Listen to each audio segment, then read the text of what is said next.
majelis ilmu kita, mari kita bacakan surat Al-Fatihah ala hadaniyah wa li kulliyatin sholihah al-Fatihah. A'udzubillahi minasyaitonir rajim. Bismillahirrahmanirrahim.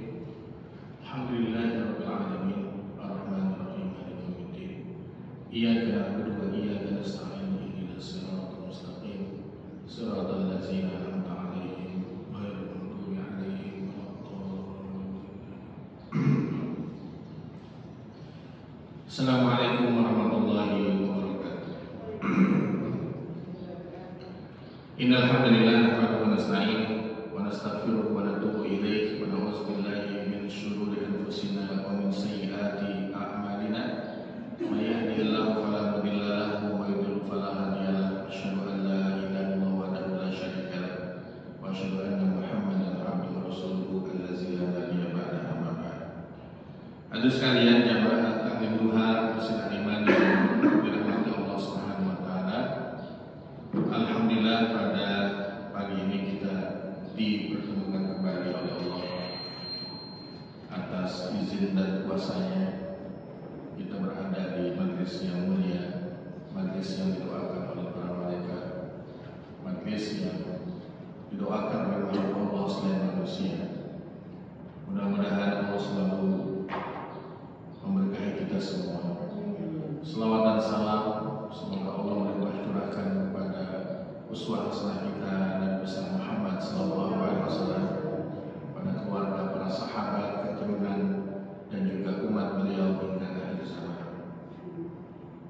Di halaman 295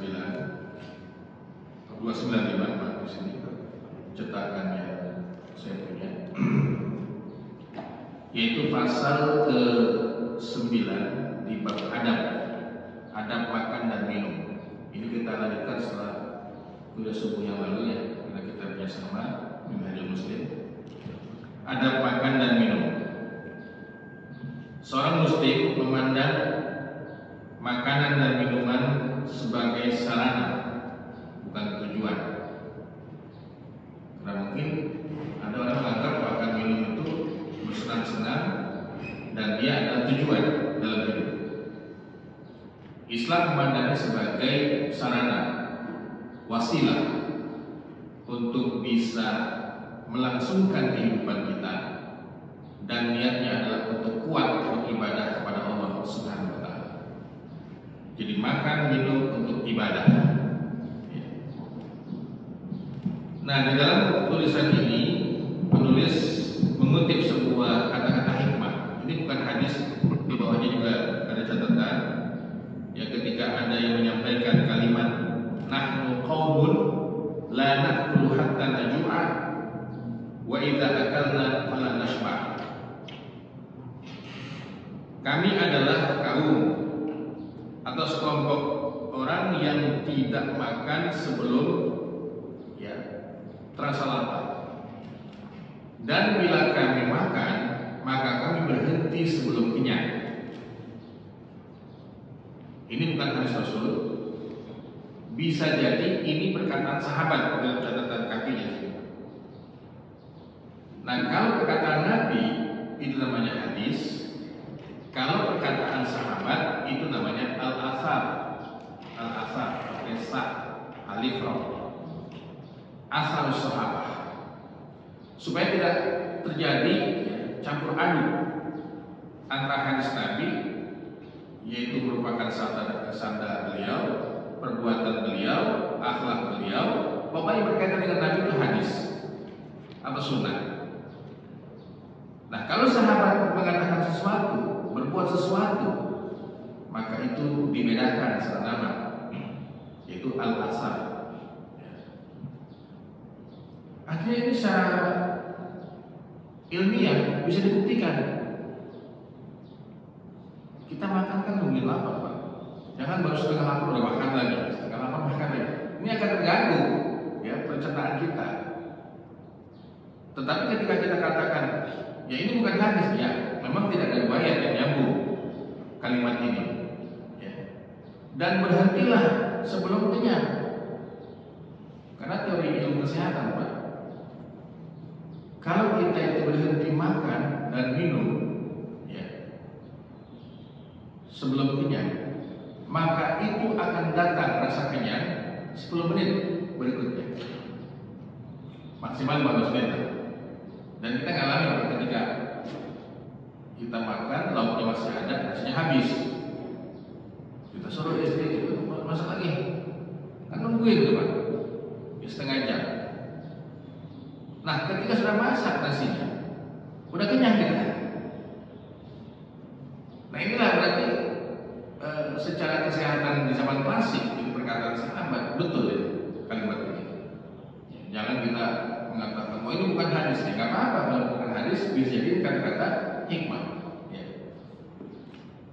Nah, ulama Al-Jazairi di sini, penulis buku ini, membagi pada 3 hal: adab sebelum makan, adab ketika makan, dan adab sesudah makan. Adapun adab dalam Islam atau etika dalam Islam sebelum makan, yang pertama adalah hendaknya mencari makanan dan minuman yang thayyiban. Kata Allah, wa kulu mimma razaqnakum halalan thayyiban. Dan makanlah dari rezeki yang kami berikan kepadamu dari yang halal dan yang baik. Halal ini adalah konteks hukum fikihnya. Adapun thayyiban adalah kualitas makanannya. Kita sebagai ayah, sebagai pencari nafkah, jangan kita hanya berpikir yang penting anak kita bisa makan. Quran memanggil kita halal thayyiban. Anak butuh bapaknya protein, ya, butuh apa lagi, ya, mungkin susu, suplemennya, dan nutrisi yang lain. Thayyiban di wilayah mungkin para ahli teknik pangan dan gizi. Kalau halalannya mungkin ahli fikih. Ya. Ini yang menjadi poin penting. Carilah rezeki sekuat mungkin dari yang halal. Yang syubhat kita coba untuk menjauhi semua. Karena syubhat yang kita anggap itu remeh, Pak, suatu saat kita akan jatuh kepada yang diharamkan. Karena sudah biasa dengan yang syubhat. Makanya kata Rasulullah, jauhi yang syubhat, maka kamu akan bebas dari yang diharamkan. Ini poin yang pertama. Yang kedua, hendaknya niat makan dan minumnya adalah untuk menguatkan dirinya dalam beribadah kepada Allah Subhanahu wa taala. Ya umumnya kan masyarakat di dunia ini, Pak, manusia ya itu 3 kali lah makannya. Di bahasa manapun, bahasa Arab itu ada namanya al-futur, makan sarapan pagi, siang namanya al-ghada, ya. Kemudian makan malam namanya al-asha. Di dalam bahasa Inggris begitu, ada breakfast, ada lunch, ada dinner, kan, makan malam.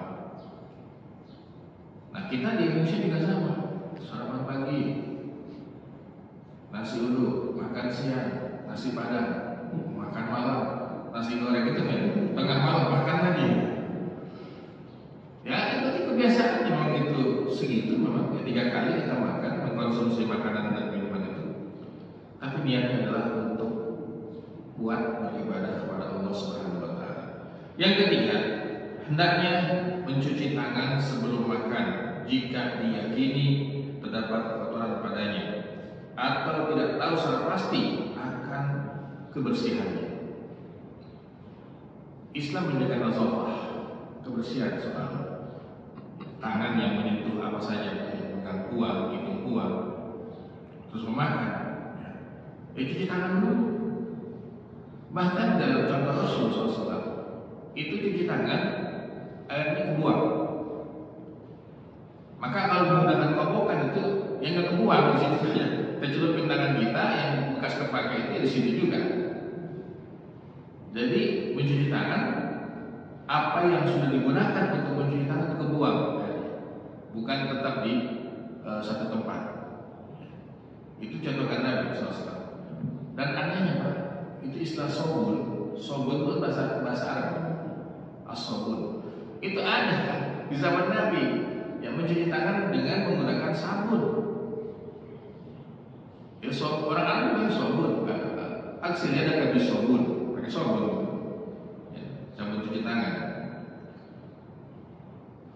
Kemudian yang keempat, hendaknya menempatkan makanannya pada alas di lantai, tidak di atas meja makan, sebab yang demikian itu lebih menunjukkan sifat tawadhu. Kalau kita punya meja makan, kursinya bagus, itu ya, makannya juga pakai sendok, kanan pakai sendok, kiri garpu. Ini kalau dilihat tulisan ini, Al-Jazairi rahimahullah, nggak sesuai kan? Ya, duduknya pakai kursi yang bagus, kayak orang yang sombong gitu. Ternyata upayakan kita makan itu lesehan. Ini menunjukkan bahwa kita tawadhu, ya, rendah hati. Jadi jangan banget kita makan di meja makan yang bagus, kursi yang bagus, dengan menggunakan sendok. Kenapa? Ada hadis Rasulullah SAW, maka kalau Rasulullah SAW ala hiwanin wala fi sukrajatin. Rasulullah SAW tidak pernah makan di atas meja, ya, di atas meja makan atau pada sukrojah. Ini kalimat asing. Sukrojah ini di sini diterjemahkan mungkin semacam apa?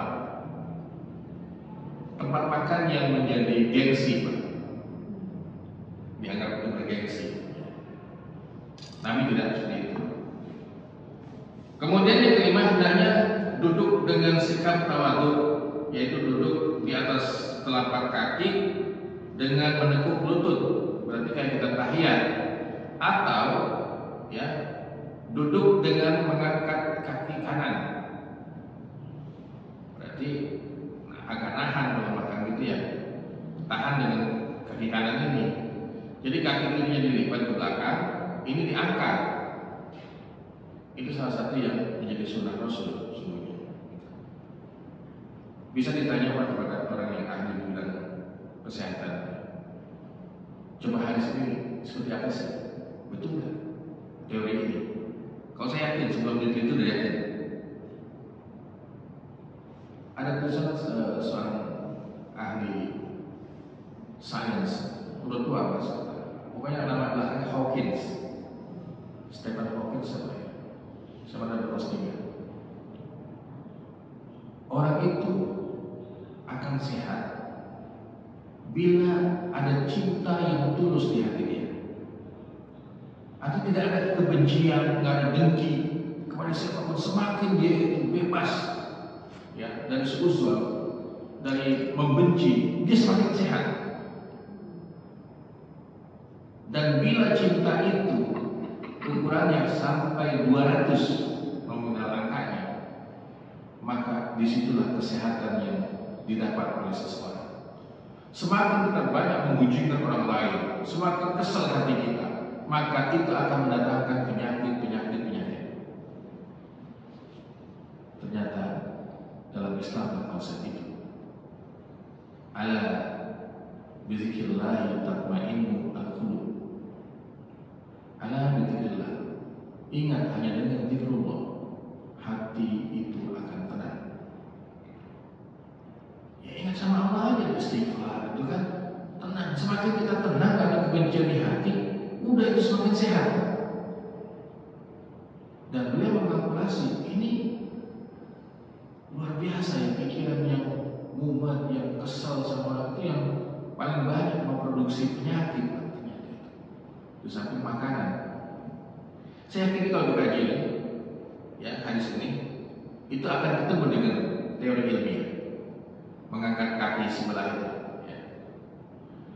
Yang keenam, ini adab sebelum makan, hendaknya ridho dan menerima makanan yang ada, tidak menjelek-jelekannya. Jika suka ia makan, jika tidak maka ia biarkan atau diam.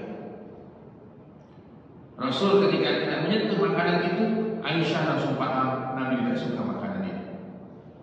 Dan Nabi pun tidak mau kasih tahu kepada Aisyah. Karena kalau kita bicara makanan nggak enak ya, ini lagi, itu akan dicabut rasa nikmatnya. Ini bukan mitos Bapak Ibu. Ketika di Mekah, di Madinah, di tanah suci, ya, orang tidak menjaga adab, etika soal makanan. Dia orang lain, orang Indonesia datang ke sana, ada ngasih fisabilillah itu nasi kebuli, nasi kebuli. Pas dia dapat, dibawa ke pemondokan, kagak enak makanan di sini. Itu setiap dia makan nggak enak, makan nggak enak. Jadi di Mekah ini memang ya ini tanah suci punya fikih yang berbeda. Pokoknya apapun yang di hadapan kita enak. Mau nasi kebuli, mau nasi biryani, pokoknya enak aja gitu. Nah ucapan itu jangan di tanah suci. Di meja makan kita aja nggak boleh bilang makanan ini nggak enak. Lagi sampai memaki-maki, makan labu lagi, soal labu lagi. Emang ada yang enak Pak? Ya udah, dicabut itu. Pas sudah tua, ya ada kolesterol, ada apa lagi, asam urat. Karena dokter Pak, kalau pengen stabil hanya satu, banyakin makan labu.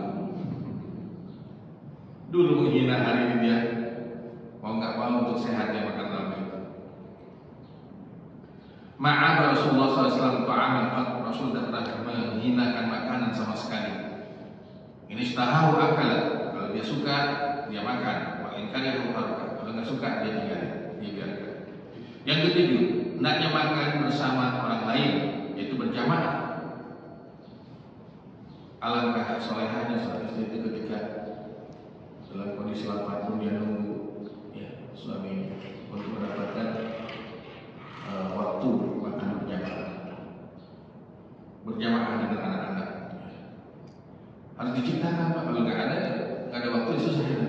Makan sendirian aja. Apa sih hikmahnya? Istami'u ala ta'amikum yubarak lakum fihi. Berjamaah kamu dalam menikmati hidanganmu, maka Allah akan memberkahimu.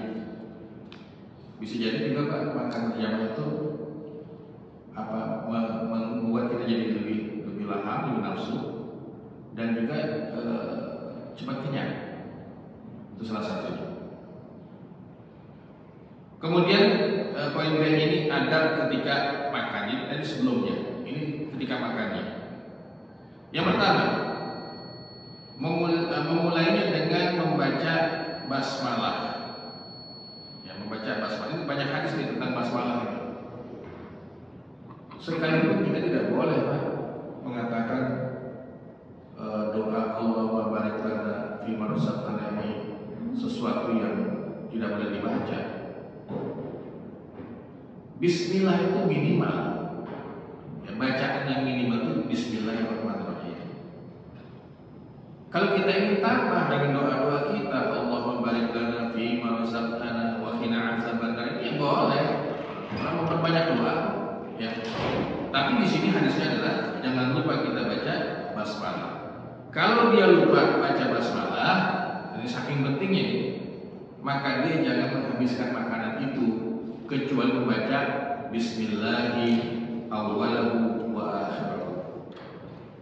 Sesuatu yang lupa dibaca di awal Bismillah ini, maka itu sudah terpenuhi dengan bacaan tadi Bismillahi awwalahu wa akhirahu, atau Bismillahi fi awwalihi wa akhirihi. Sekalipun udah tinggal sesuap ya. Coba baca Bismillah tadi nih, tinggal sesuap lagi nih. Anak kau udah bosan. Tetap Bismillahi fi awwalihi wa akhirihi. Yang kedua, adab ketika makan mengakhirinya dengan Alhamdulillah. Rasulullah bersabda, "Man akala ta'aman qala alhamdulillahilladzi at'amani hadza wa razaqanihi min ghairi haulin minni wala quwwah." Ini salah satu redaksi hadisnya. Tapi yang biasa kita hafal apa? Alhamdulillah at'amana wa saqana bil iman wa ja'alani minal muslimin. Ya. Tapi ini ada doa yang lain nih hadisnya nih. Alhamdulillahilladzi at'amani, segala puji hanya bagi Allah yang telah memberikan makan kepadaku. Haza, makanan ini. Wa razaqanihi min ghairi mestinya kepadaku tanpa ada daya ya dariku wala quwwah dan kekuatan. Apa kita makan itu semata-mata ya kehendak Allah sudah. Kita nggak bisa mendatangkan makanan ini ya dengan keutuhan ya, tenaga kita ataupun kemampuan kita. Tapi dengan Allah menghendakilah ada makanan yang nikmat di hadapan kita ini. Nah, kalau kita baca ini, ghufira lahu ma taqaddama min dzanbi. Kalau habis makan baca doa ini, diampuni dosa-dosa masa lalunya. Dan Pak udah perut kenyang, dosa diampuni. Ustaz Amir Faisal yang selalu sama Irfan Hakim dan siapa tuh presiden kan sekarang kan tahu saya itu sahabat Kolbu ya, itu kan lebih nyantai gitu, tapi mengena. Dia hanya menyampaikan doa-doa singkat. Dia bahas ketika ngisi dalam acara halal bihalal, dia menyampaikan ternyata Ramadan itu esensinya adalah sebagai tujuan akhirnya adalah ghufranuz dzunub. Karena hadis-hadis yang kita baca, man shoma ramadhana imanan wa ihtisaban, ghufira lahu ma taqaddama min dzanbi. Man qama ramadhana imanan, siapa yang qiyamul lail dengan ikhlas karena Allah di bulan Ramadan, ghufira lahu ma taqaddama min dzanbi. Barang siapa yang puasa Ramadan diikuti dengan 6 hari bulan Syawal, diampuni dosa masa lalunya. Nah ini pun coba udah kita makan menikmati hidangan kenyang hanya baca doa ini, dosa itu diampuni oleh Allah Subhanahu wa taala. Kemudian yang ketiga, hendaknya makan dengan menggunakan 3 jarinya. Wah ini susah nih, jempol sama jari tengah. Jadi suapannya begini ya. Mau dicoba nanti Pak habis nanti begini ya. Makan penyuapnya bukan 5 ternyata 3. Esensinya ternyata itu disunahkan memperkecil suapan, bukan memperbesar suapan. Ibu yang selalu berhadapan dengan anaknya ketika punya anak kecil, ya kan sambil nyantai nyuapin anak gitu ya. Itu saya lihat kalau yang nggak paham soal dunia pendidikan cara makan, itu disendokkan sampai mengunjung nasinya sama lauknya dimasukin ke mulut anak. Kata ibunya cepat telan. Gak bisa begitu kita tarbiyah itu ya. Ini kita ikuti berarti memperkecil suapan, bukan memperbesar suapan di sini. Bukan soal cepat kenyangnya, bukan. Ada di situ. Ya. Karena makan dengan baca basmalah itu ibadah. Sama dengan kita sholat, kalau bisa berlama-lama dalam sholat, ya. Berlama-lama dalam makan, ada normatif gitu. Ya gulam samila wa qul biyamini wa qul mimma yalik. Wahai anakku, ini Ibnu Abbas dinasihatkan Nabi, bacalah basmalah, kemudian makan dengan tangan kananmu dan makanlah hidangan yang dekat dengan kamu. Ini kalau di hajatan Pak jangan semuanya diambil ya Pak. Yang dekat dengan kita aja, gak usah yang jauh-jauh mudah buat orang lain. Toh hidangannya juga sama, kecuali mungkin nasi dan lauk di sini di meja ini, buahnya di sana, itu gak ada masalah kita ambil di sana juga. Ya. Orang akan melihat kita yang duduk ini teman kenal dekat teman kita. Wih, dia teman kita tuh. Kondangan kan dari pagi belum makan, diambil semua. Jadi adab itu bisa berkaitan dengan muamalah penilaian orang lain terhadap kita. Al-barakatu tanzil wasat ta'am fakulu min hafiyati wa la ta'kulu min wasatih. Keberkahan itu berada di tengah-tengah makanan kita. Jadi kalau ada nasi di piring begini, berkahnya di tengah-tengah. Lalu apa perintah Nabi? Makanlah kalian dari pinggirannya dulu. Pinggirannya dulu. Nanti penutupnya adalah yang bagian tengah. Sudah kita amalkan ini hadis. Kita kadang-kadang jawab dari mana aja. Yang tengah dulu diambil. Ya. Yang keempat, hendaknya mengunyah makanan dengan baik.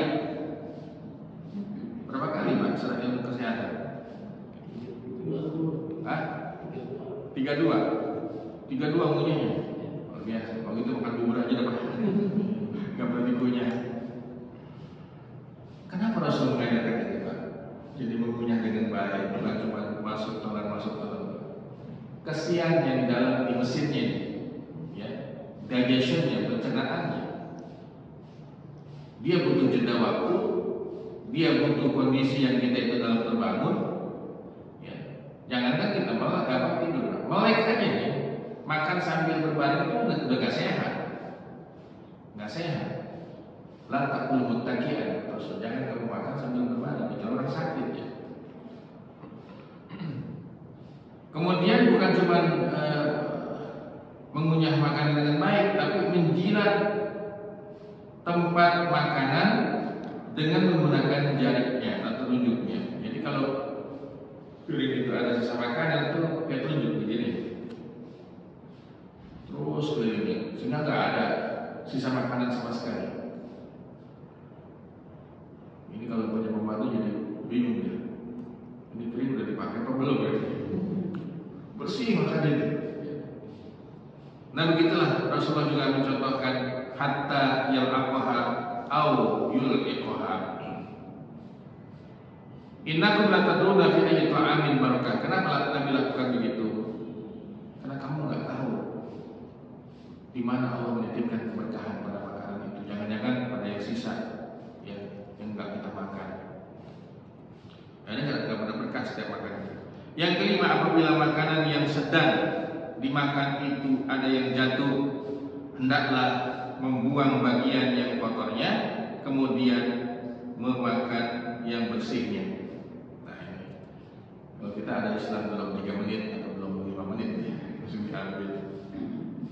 Tapi kalau yang jatuh kerupuk, jatuhnya ke lantai, ya gimana membuangnya? Enggak kotor apa, ambil aja semua. Bismillah.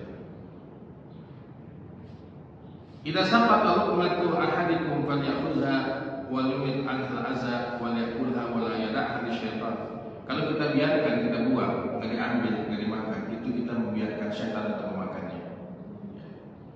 Yang keenam, jangan meniup makanan yang masih panas dan jangan memakannya sehingga dingin.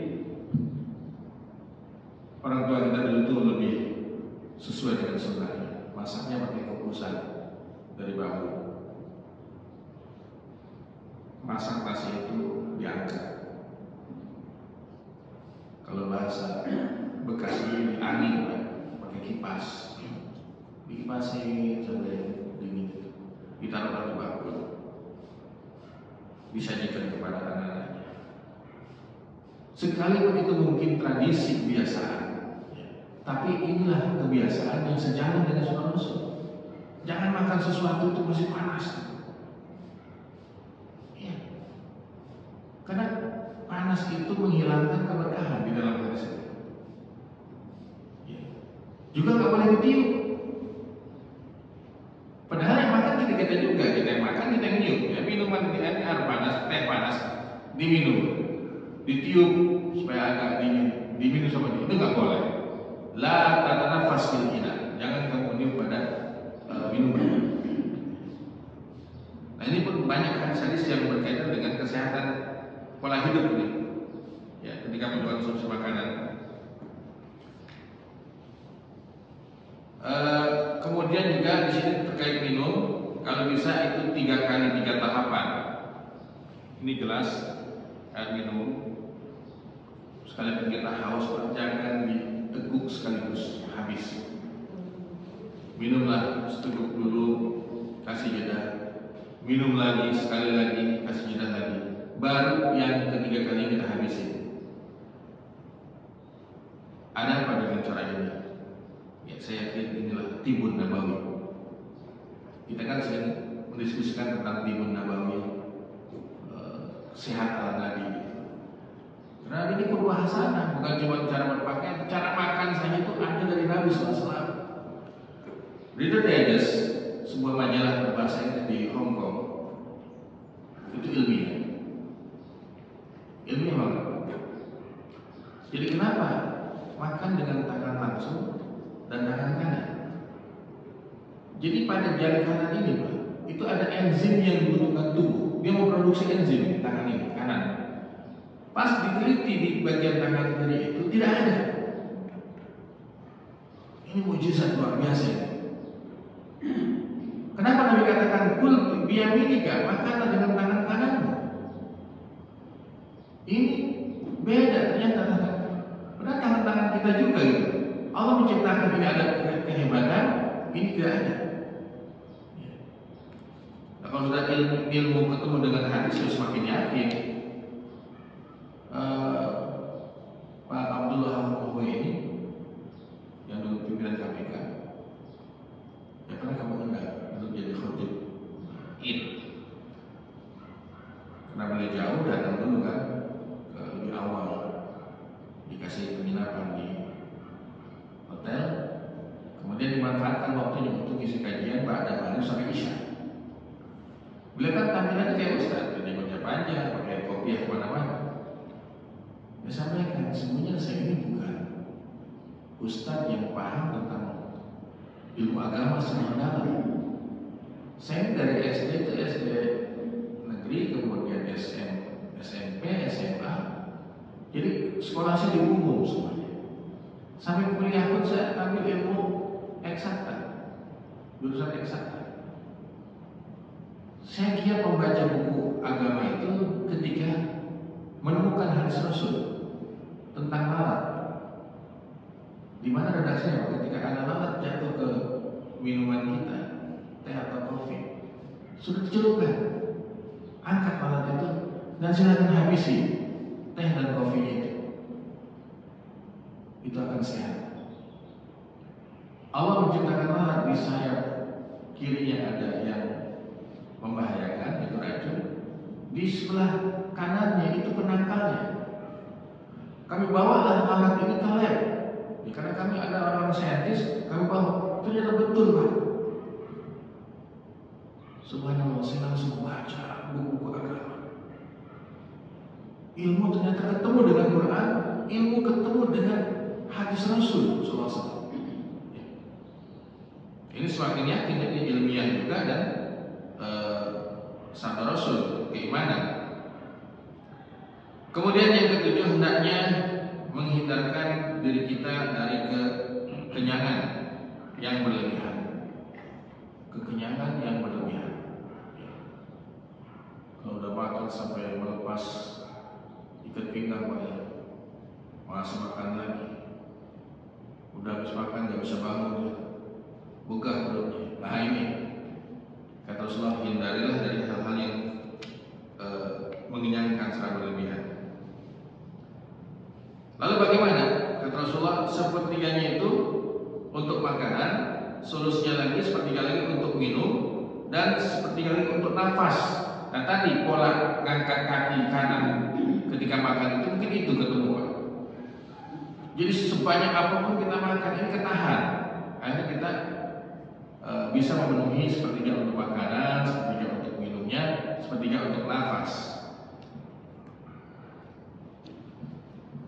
Kemudian yang kedelapan, ya, hendaknya tidak memulai makan atau minum kalau di majlis ada orang yang lebih berhak didahulukan. Ada orang tua, mungkin ada ulama, ada siapa lagi, ada pemimpin. Ya dia duluan yang memulai, kita ngikutin. Ya. Ini adab juga. Yang ke-10, hendaknya tidak memaksa rekan atau temannya dengan mengatakan makanlah, ayo makanlah, ayo makan. Dia bilang saya udah habis makan. Udah gak apa-apa, ayo makan lagi. Jangan dipaksa. Jangan sampai nanti orang makan tapi gak menikmati. Ya kagak ngikutin ya. Gak enak undangan temen diikutin udah kekenyangan. Yang ke-11, hendaknya bersikap lembut terhadap rekannya di saat makan. Maka jangan berusaha untuk makan lebih banyak daripada rekannya. Maksudnya lembut apa? Pelan-pelan kita makan. Anda tipikal orang yang makan itu cepat. Nah kita baru setengah dan sudah selesai. Nah kalau Bapak sebagai tuan rumah yang bisa makan cepat, ya ikut pelan-pelan juga. Ini yang dimaksud dengan lemah lembut terhadap Yang ke-13 hendaknya tidak melakukan sesuatu yang dapat membuat orang lain merasa jijik. Ya, seperti tangannya mengacak-ngacak tempat makanan. Ya. Boleh makan pakai tangan, Pak. Tapi jangan sampai perilaku kita itu membuat orang lain itu jijik gitu. Satu hal yang saya nggak bisa ini, dulu ketika buka puasa bersama di markas mahasiswa, itu senapan berpantau. Ya, kata yang panitianya, lisohni arba'ah, satu nampar berempat. Nah, kebagianlah saya orang Indonesia-nya. Yang tiganya itu orang Afrika, Somalia, ada Kenya, ya, satu lagi Somalia lagi. Makan selama berempat. Itu orang Afrika pada buah pisang. Ternyata pisang itu di Somalia itu lauk wajib. Dikupaslah pisang itu, dimasukin ke nasinya nasi kebuli, diaduk-aduk pakai sendok. Oh, sampai menyatu. Dalam hati saya udah kenyang. Dalam hati kita, saya juga sama makan pisang. Tapi tidak begini caranya, dimasukin ke nasi, diaduk-aduk sampai kayak bubur ayam gitu, dimakan namanya. Sopnya apa Pak? Yogurt dikasih bawang putih, dikasih daging, itu disebut dengan mansa. Itu kuahnya. Jadi udah masuk pisang, masuk susu. Alhamdulillah kita kenyang Pak. Pulang ke asrama sampai bikin Indomie terus. Lainnya sesuatu yang bagi kita yang tidak nyaman gitu. Ya mohon dihindari. Orang Arab dipaksa bagaimanapun nggak bisa dia ngikutin makanan kita. Kita makan ikan asin, pedas, nikmat, dia nggak bisa. Kita makan pakai sambal nasi, nikmat, orang Arab nggak bakalan bisa. Jadi itulah kita selalu menjadi bangsa yang mengalah. Ya, saya pengalaman di istilahnya ini kan International Islamic University itu ada dari Palestina, dari Yaman. Kalau mereka masak nasi Arab kita pasti ikut makan. Tapi kalau kita makan masak terima, ini kan istimewa buat kita. Ini nggak bisa makan. Jazakumullah khairan. Terima kasih. Silakan untuk nikmati. Ada yang bilang begini loh. Ayo, lima dakar bersama saya. Kenapa kamu masih udah dimakan ikan masih kecil-kecil? Kalian tak boleh biarkan ini ikan sangat besar baru kamu makan. Dalam hati sini susah ngejelasin ini. Ini ikan dikasih makan bagaimana? Enggak gede nih, ikan teri kecil. Emang segede gitu. Ya udah karena kita biasa begini makanan kita, ya kita hormati dia tidak bisa makan makanan kita. Saya kalau ada tamu dari Arab, saya jemput. Saya harus cari restoran Arab di mana. Alhamdulillah di Gremis ada Mina Resto. Suatu ketika ada orang Turki datang. Saya ketemu ente, saya yuk, tonton saya. Ya dari Bandung saya nyegat di sini dari wisata. Saya ajak ke Mina Resto. Alhamdulillah katanya. Beberapa minggu kita baru ketemu dengan makanan kita yang asli. Padahal yang masak orang Madura Pak. Karena saya tahu mereka gak akan bisa dikasih makanan kita nasi putih itu. Sejak kecil gak pernah makan nasi model begitu.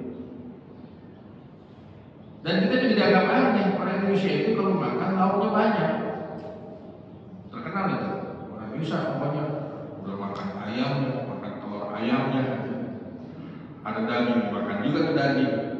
Ada ikan di hidangan diambil juga ke ikan.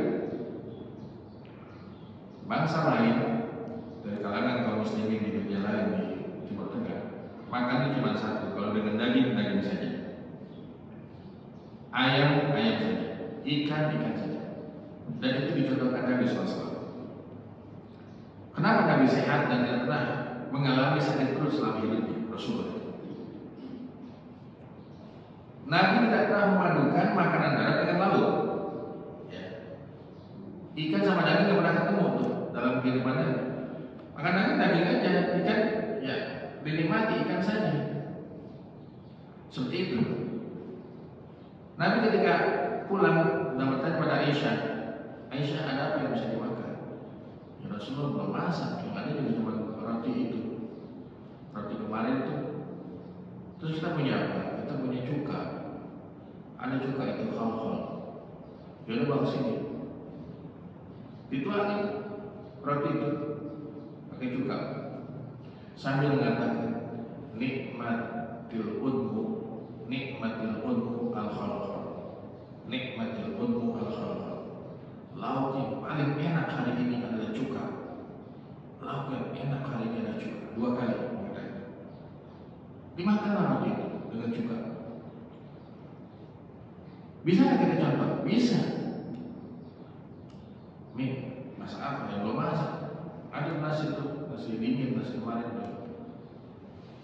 Kita punya apa? Ada tuh kecap Indofood. Ya udah ikutin Nabi. Nikmatil udmu kecap Indofood. Nikmatil udmu kecap Indofood. Itu pasti nikmat makanan. Karena dia memuji makanan yang ada di hadapannya. Ya. Nah kita ini kenapa tidak sehat? Pak? Pola makan kita beda dengan Nabi. Semuanya dicampur aduk. Lagi kalau udah hajatan ada asinan juga. Asinan itu Pak menyatu rasa manis, ada gulanya, ada cukanya, ada pedasnya, ada asinnya. Oh Nabi kalau cuka aja udah dinikmatin. Ya kalau asinan otomatis tidak membuat kita sehat. Kemudian yang ke-14 ini ketika Anda sedang makan, bila makan bersama fakir miskin, hendaknya lebih mementingkan mereka daripada diri kita. Ya. Kita lihat dulu, kita khidmat, kita penuhi semua kekurangannya. Ya, kita makan cuma nimbrung aja. Kenapa? Mereka adalah fakir miskin yang kita undang untuk makan. Kemudian adab setelah makan ini tidak terlalu banyak, saya sebutkan saja poin-poin pentingnya. Setelah makan ini hendaknya berhenti makan sebelum kenyang. Yang kedua, hendaknya menjilat makanan yang ada pada tangannya yang tersisa. Itu bukan sesuatu yang dianggap aneh atau apa, malah sunnah itu Pak. Yang menjilat makanan yang tersisa di jari kita ini. Yang ketiga, hendaknya mengambil makanan-makanan yang terjatuh di saat makan. Yang keempat, hendaknya menggosok gigi dengan jari dan berkumur agar mulut tidak berbau. Berarti ketika habis makan langsung berkumur Pak. Kemudian pakai jari kita gitu ya. Kenapa mulut bau? Karena kita nunggu sampai nanti malam sikat gigi. Bukan habis makan langsung dihilangin yang nyelip di gigi itu. Berarti kesimpulan ini, poin ini, jangan sampai ada sisa makanan di gigi. Karena tidak nyaman kalau juga ngobrol Pak ya. Ada makanan nyelip di gigi itu nggak ada teman kita yang lihat di depan tuh agak nyaman ngomong kita. Mungkin Nabi mencontohkan seperti itu. Kemudian yang kelima, hendaknya memuji Allah Subhanahu Wa Taala sehabis makan atau minum dengan kalimat Allahumma barik lana fi ma razaqtana wa zidna minhu.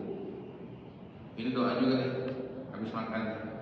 Allahumma barik lana fi ma razaqtana wa zidna minhu.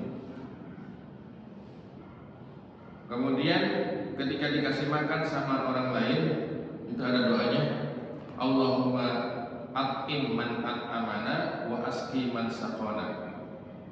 Ya Allah, kasih makan orang yang kasih makan kepadaku dan kasih minum orang yang kasih minum kepadaku. Jadi kalau kita diundang makan sama teman, Pak, itu doanya. Ya. Allahumma at'im man at'amana wa asqi man saqana. Saya kira itu ada soal makan dalam ajaran Islam. Mudah-mudahan menguatkan iman dan pengetahuan kita, bisa kita amalkan untuk mendatangkan cinta Allah dan cinta Rasulnya. Katakan ya Muhammad, bila kamu betul-betul mencintai Allah, maka ikutilah aku, ikuti sunnah Rasul. Sunnah Rasul tidak akan bertentangan dengan estetika. Sunnah Rasul tidak akan bertentangan dengan yang adat istiadat. Karena dialah yang mengoreksi adat istiadat yang salah. Itu menjadi konsep kita. Ad-din nasihat, agama adalah nasihat. Wallahu a'lam bishawab. Saya kira itu kajian kita pada kuliah duha kali ini. Bila ada yang ingin ditambahkan, ditanyakan, falyatafadhal masyaallah. Ada Pak? Ya. Ketika makan, ketika sedang makan, di sini nggak ada penjelasan sambil berdiri ya. Oh itu. Tidak makan berdiri. Iya. Di dalam hadis jadi satu. Muttaqi'an itu ada hadisnya.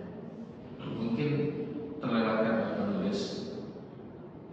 Kalau di searching di Maktabah Syamil itu ada hadis. Ya. La ya'kulu ahadukum qa'iman. Janganlah makan yang kamu dalam kondisi sambil berdiri. Itu ada hadisnya terpisah. Tetapi di sini mungkin terlewatkan, bisa jadi ya, luput syekhuna dalam mengutip hadis ini. Sungguh kalau kita lihat dalam hadis secara umum itu ada larangan itu. Orang berbaring juga nggak boleh lagi sambil berdiri, Pak. Tapi kalau minum ini ikhtilaf, ya. Karena Nabi sempat juga dalam satu kejadian minum sambil berdiri, Pak. Dengan hadis lain mengatakan la yashrabanna ahadukum qa'iman. Janganlah minum di antara kalian dalam keadaan berdiri. Ada hadis itu. Nah, lalu bagaimana kita menyatukan kok hadis ini beda-beda dalam satu keadaan ketika dia sebagai penceramah panjang dan isi ceramahnya itu kan haus tuh, ya. Dan dia tidak perlu duduk dulu di balik podium minum, enggak boleh dia. Tapi hukum itu dilihat dari kebiasaan yang umum, gitu. Al-hukmu al-aghlabiyah. Kebiasaan yang ini seperti apa? Ya tadi jangan berdiri kalau minum itu. Itu cuma sesekali saja, sehingga menjadi rukhsah, menjadi dispensasi. Sesuatu yang jarang kita lakukan dan itu boleh namanya dispensasi. Nah itu untuk menyatukannya. Sutra itu panjang Pak, pembahasan batas sholat itu untuk kita lewat di depan orang sholat. Ada yang bilang benda seukuran 2 jengkal, ya kan? Ada juga sebesar anak panah gitu, ya, diletakkan di depan. Ada lagi Rasulullah cuma menggaris tanah, pakai kayu sholat di situ. Ada hadisnya. Jadi ini harus dikompilasi, kumpulin semua itu. Lalu bagaimana kesimpulan hukumnya? Ya, maksud itu. Jadi secara hadis memang ada larangan untuk makan sambil berdiri itu. Ya, ada hadisnya. Termasuk minum. Ya. Jadi kalau sambil jalan ya nggak boleh. Berdiri aja nggak boleh, sambil jalan nggak boleh. Sampai ada saking kakunya Pak, dia bawa mobil atau di mobil nggak mau minum. Kenapa? Kan mobilnya jalan katanya. Lah bukan mobil ya kita duduk di mobil Pak, minum aja, makan aja. Jadi dia mau memahami hadis ini, dilihat jalannya gitu, sekalipun yang jalannya mobil. Enggak, saya bilang kitanya nih, hukum itu kepada kita bukan kepada yang lain. Nah itu ketika itu larangan, nah tinggal disimpulkan lagi ini tingkatannya haram atau makruh. Beda Pak pendekatannya haram sama makruh itu. Itu mungkin jawabannya. Allah harus. Baik, silakan Pak. Di antara banyak anak makan dari kalau berjelas yang pertama terkait dengan posisi dengan kanan yang dekat, kemudian posisi kaki diangkat ya. Mungkin mau dipakai posisinya gitu. Jadi seperti ini Pak, duduknya kayak begini makan ini. Berarti kan kalau makan duduknya begini yang sudah dengan sunnah, nggak mungkin di meja makan, nyangkut kaki kita di kolong meja. Kan duduk di kursi. Makanya tadi kaitannya dengan makan itu lesehan, diletakkan suprah di atasnya. Suprah itu semacam plastik. Yang pernah ke Mekah ya, atau di Madinah, tatlah. Itu kan ketika di masjid kan karpetnya bagus tuh, Masjidil Haram tuh. Kalau mau hari Senin buka puasa apa, langsung digelarkan plastik panjang. Nah itu suprah namanya. Nah kita mungkin rumah kita juga lantai bersih, tapi jangan di lantai langsung. Atau kita punya karpet di rumah, boleh makan di atas tapi pakai alas. Gitu. Nah terus makan dengan cara lesehan yang tadi itu cara makan orang yang tawadhu. Ya kalau sudah punya meja makan silakan saja Pak, cuman bisa angkat kaki itu ingin mencontohkan sunnah. Kalau bisa ya alhamdulillah, sekalipun di atas kursi duduknya. Cuman kalau lipat kaki ke belakang ini yang susah gitu ya. Lalu bagaimana dengan kehidupan kita yang modern ini ya? Saya punya meja makan, saya punya kursinya, tetapi hampir tidak pernah saya makan di atas meja makan itu, di depan meja makan itu. Selalu saya lesehan.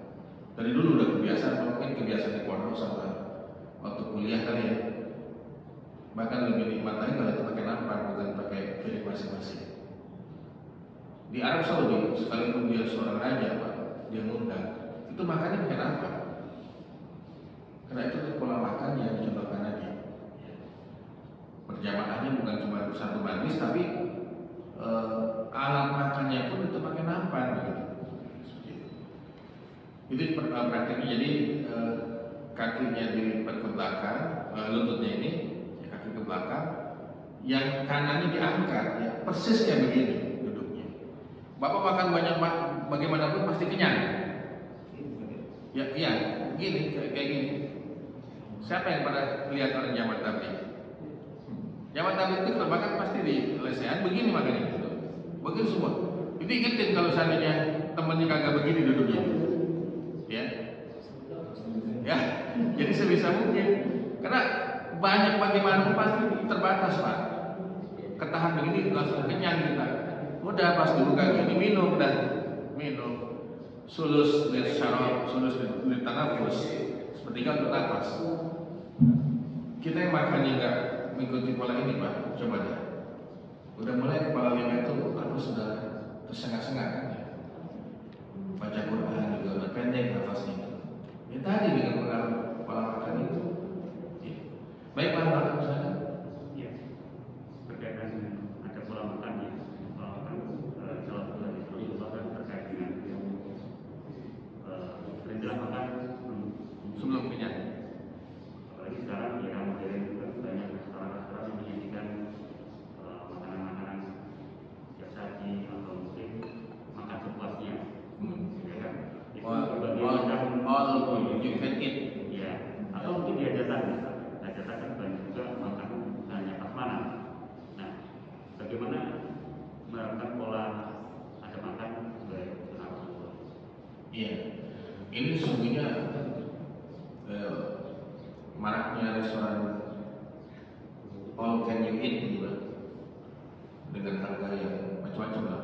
Ada yang 100.000, ada yang di bawahnya. Bahkan Hanamasa yang di Lipo itu 200.000 makan sepuasnya di tempat, nggak boleh bawa pulang. Ini kan kayak gimana? Kayak bersendam kita. Kita mau diundang nih makan di mana? Di Hanamasa. Ya udah, kita bikin lapar aja selapar-laparnya.